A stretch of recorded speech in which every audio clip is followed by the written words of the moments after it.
Bienvenidos a Crónicas de Reddit. Esta historia se titula Engañé a mi esposo y me fugué con mi amante. Terminé en la cárcel y ahora me arrepiento. Todavía recuerdo esa mañana como una fotografía grabada a fuego en mi mente, la mañana en que todo comenzó a desmoronarse. El cielo estaba de un gris pálido, de esos que anuncian lluvia pero nunca la cumplen. La alarma de Héctor no sonó ese día ni la mía, nos quedamos dormidos y pensé que no era más que una pequeña molestia, uno de esos momentos tontos de los que las parejas se ríen después. Pero ese pequeño retraso se convirtió en el hilo que destejió todo lo que había intentado ocultar. Héctor estaba tranquilo como siempre, un hombre de hábitos constantes, nunca gritaba, nunca se quejaba, nunca perdía la paciencia. Hubo un tiempo en que admiraba eso de él, pero con los años esa misma tranquilidad comenzó a sentirse asfixiante, me hacía sentir inquieta, invisible. Mientras él se iba a trabajar, yo pasaba mis días dando clases de yoga, guiando a otras personas hacia una paz que yo nunca podía encontrar. Cuando conocí a Carlos, él trabajaba en el mismo centro de bienestar, era entrenador personal.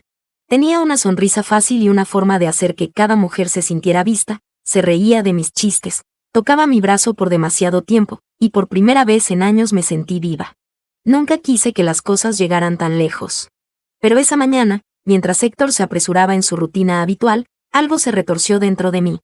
Pretendí buscar mi cepillo para el pelo mientras miraba a escondidas la pequeña carpeta en mi laptop, mensajes de Carlos, nuestros mensajes, nuestros planes, nuestro secreto en píxeles. Incluso había escrito el nombre de nuestro viaje planeado.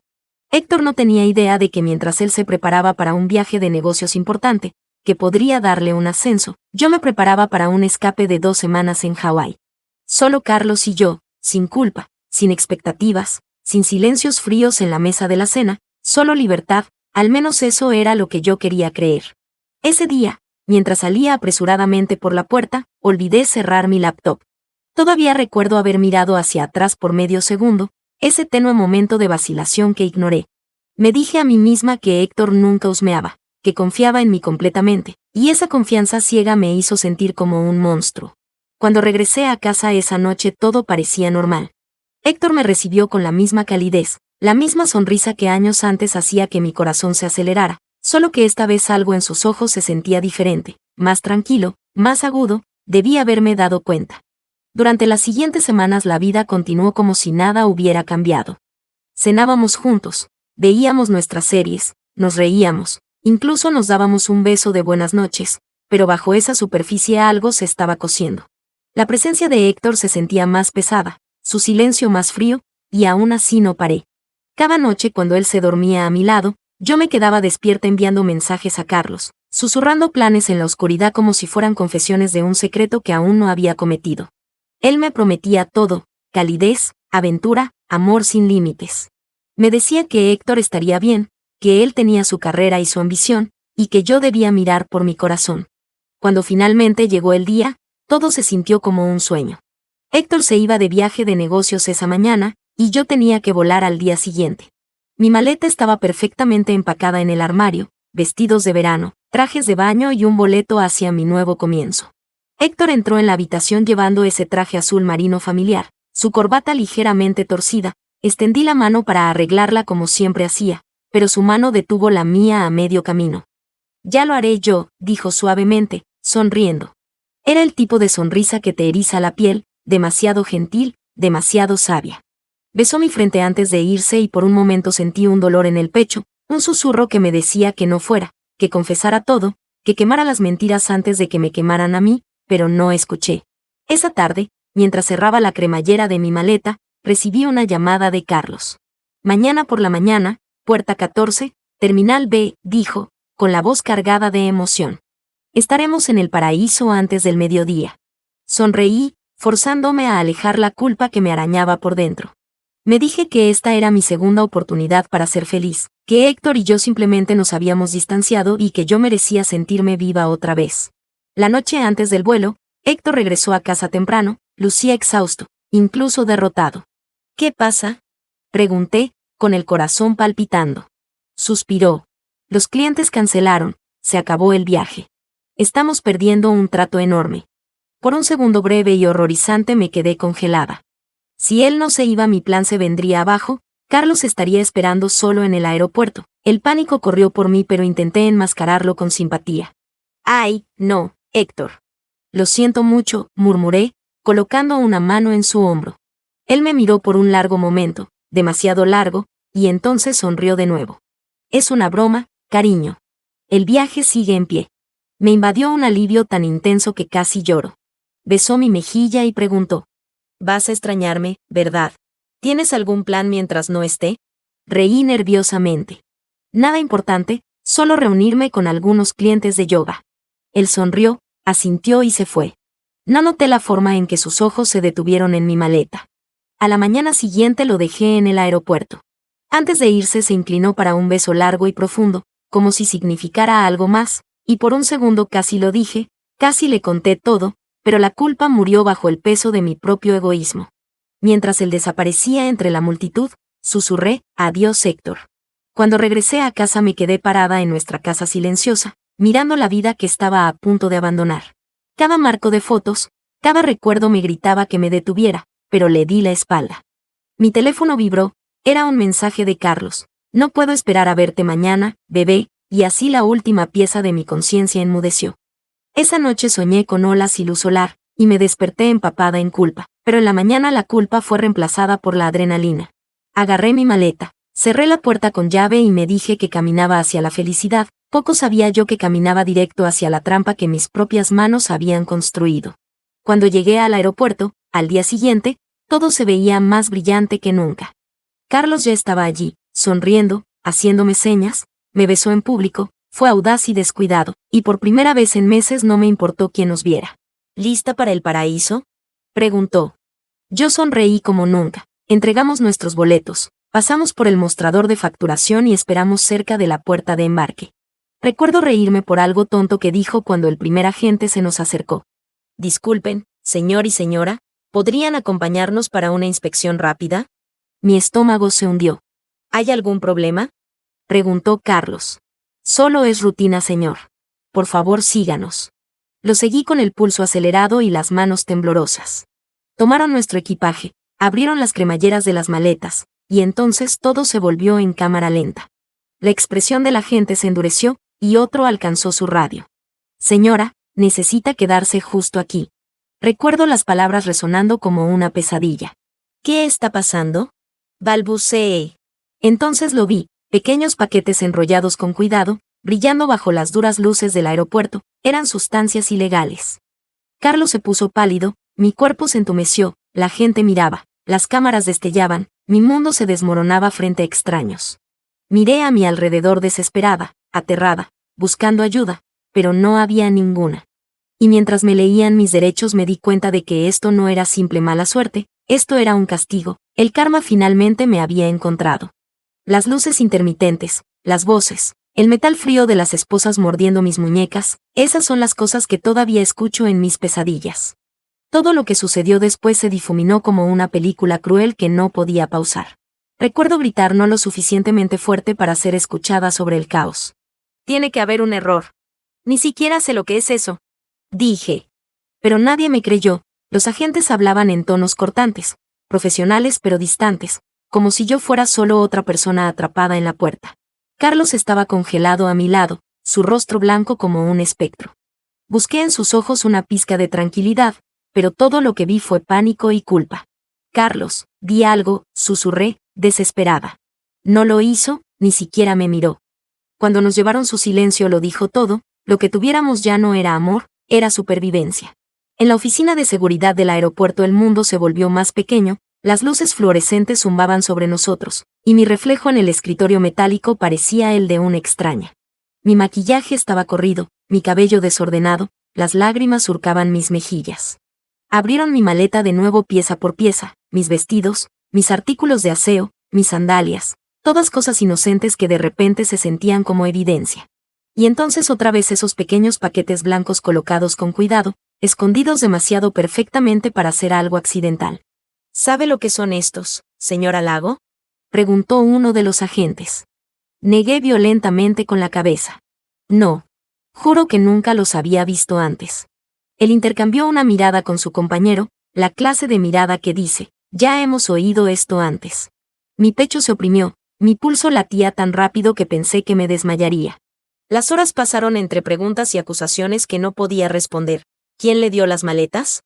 ¿Estaba al tanto de alguna actividad ilegal? ¿Sabía que su compañero de viaje tenía antecedentes? Esa última pregunta hizo que mi mundo girara. ¿Antecedentes? Carlos no tiene antecedentes, susurré débilmente. El agente levantó una ceja. Se refiere a Carlos Márquez, 41 años, arrestado anteriormente por distribución y posesión, sentencia suspendida en 2018. Lo miré sin decir palabras, mi corazón se detuvo. ¿Carlos involucrado en actividades ilegales? No, eso no podía ser cierto. Él era entrenador, un amigo, mi amante, mi escape, pero en ese momento la imagen comenzó a cambiar. El encanto, la confianza fácil, el reloj caro que siempre llevaba, nada de eso provenía de su salario del gimnasio. Y de repente todas las excusas que me dio por sus viajes de negocios secundarios ya no sonaban tan inocentes. Para cuando me transfirieron al centro de detención de la ciudad, la adrenalina había desaparecido, había sido reemplazada por una profunda insensibilidad. Me senté en la parte trasera de la furgoneta policial, mirando mi reflejo en la ventana, un reflejo que ya no reconocía, y entre el aeropuerto y la estación la realidad comenzó a asentarse. Me estaban arrestando no por un malentendido, sino por posesión de sustancias ilegales. Cuando me tomaron las huellas dactilares mi mano temblaba tanto que el agente tuvo que sostenerla. La foto de archivo fue igual de devastadora, y a través de todo había un pensamiento que no me abandonaba. Héctor, ¿qué pensaría? ¿Qué haría cuando se enterara? El hombre al que había traicionado estaba a punto de verme en las noticias de la tarde, de pie tras las rejas con un traje naranja. La vergüenza era insoportable. No fue hasta la mañana siguiente que me permitieron una llamada telefónica.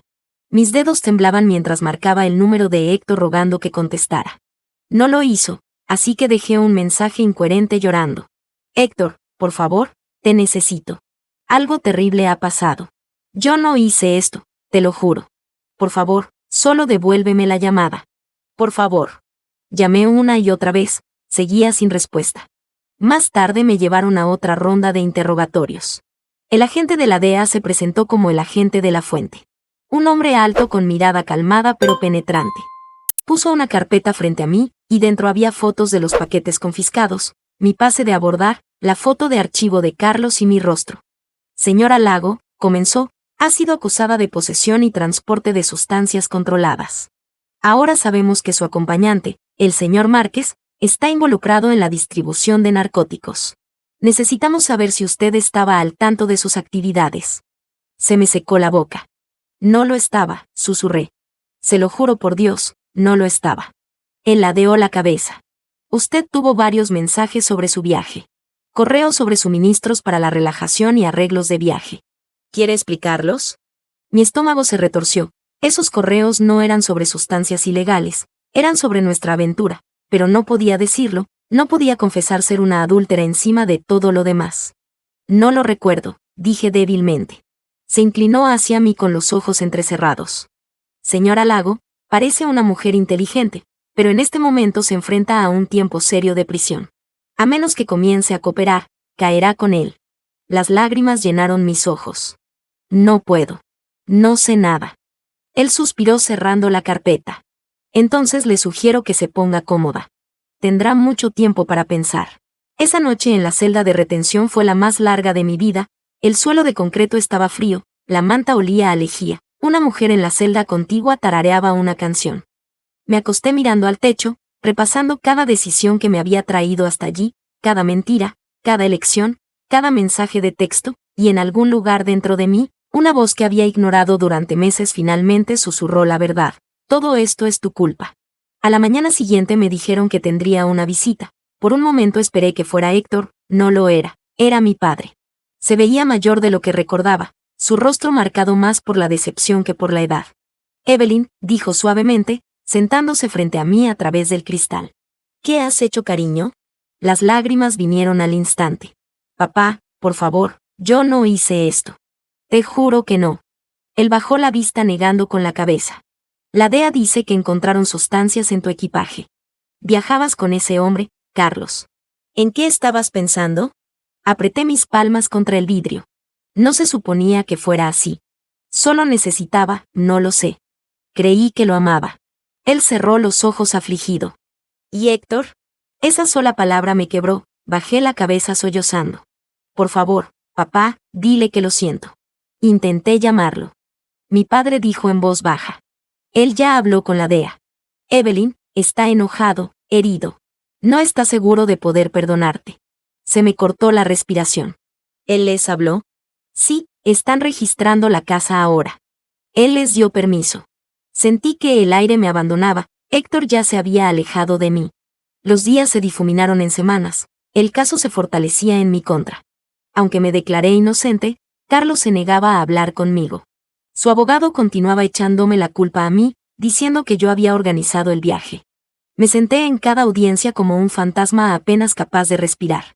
La DEA encontró materiales relacionados en la casa de Carlos, suficientes para condenarlo por años, pero eso no me ayudó a mí, dijeron que mi cooperación e involucramiento aún me hacían cómplice. Entonces, un día, Héctor finalmente vino. No sé qué esperaba, quizás enojo, quizás lágrimas, pero lo que recibí fue peor, indiferencia. Se sentó frente a mí con la espalda recta, con su rostro impasible. Héctor, por favor, empecé. Ahórratelo, dijo fríamente. Solo vine para escuchar tu versión. ¿Cómo terminaste volando a Hawái con este hombre? ¿Cómo terminaste con sustancias en tu maleta? Héctor, yo no sabía, lloré. Te juro que no. Él debe haberlas plantado o alguien lo hizo. Él negó con la cabeza lentamente. Evelyn, estabas teniendo una aventura, no mientas más. Lo sé todo. Vi los correos, las fotos. Me traicionaste. Sus palabras se sintieron como cuchillos. Lo siento, susurré temblando. Nunca quise hacerte daño. Es solo que... Él me interrumpió. Rompiste algo que no se puede arreglar. Voy a solicitar el divorcio. No esperes que espere por ti. Se puso de pie y se fue.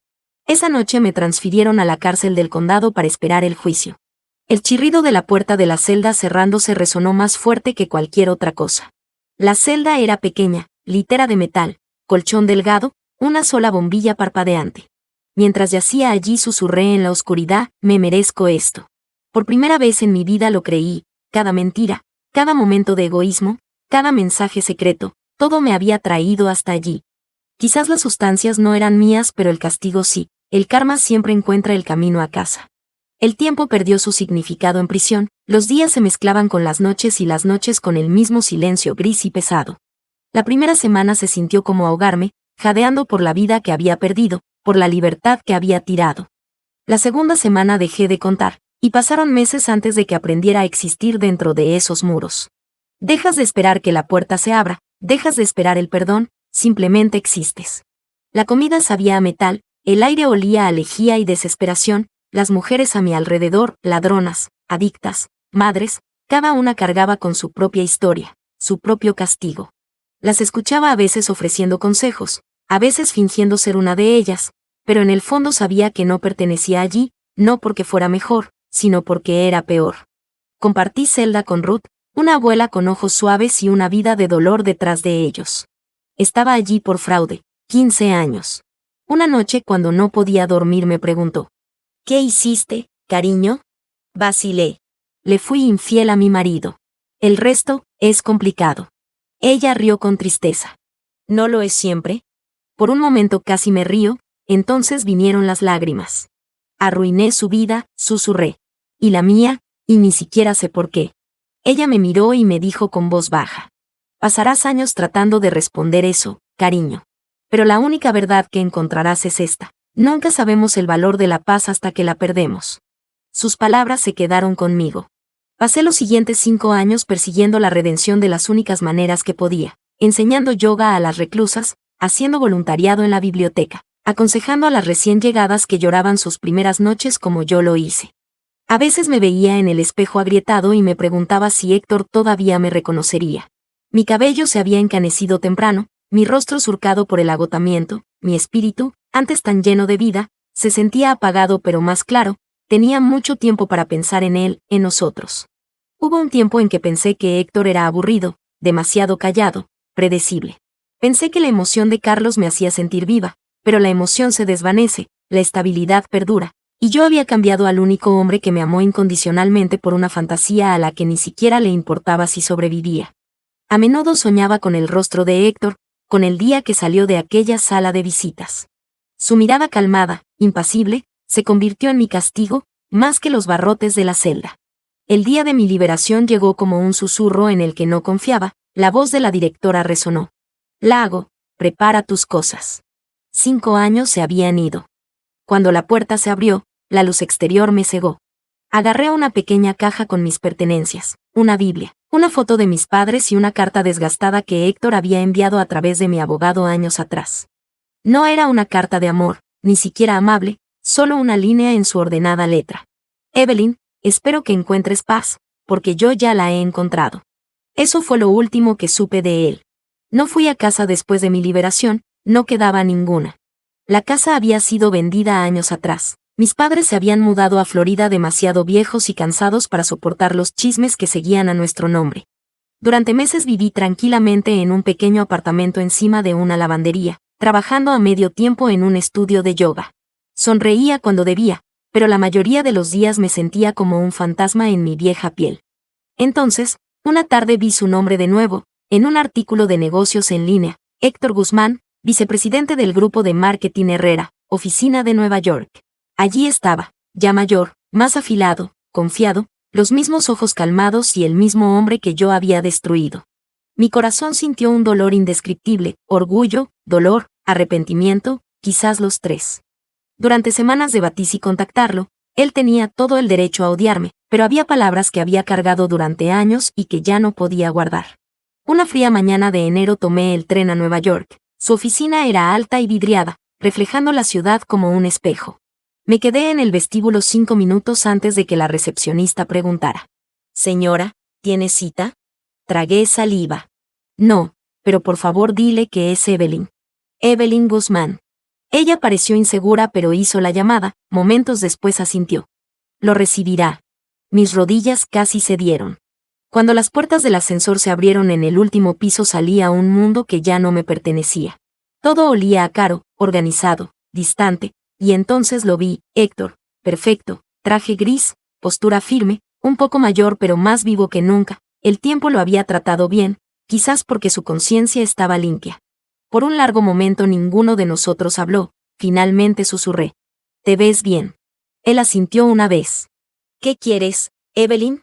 Su voz no era cruel, era calmada, la misma calma que antes me hacía sentir segura y que ahora solo me hacía sentir pequeña.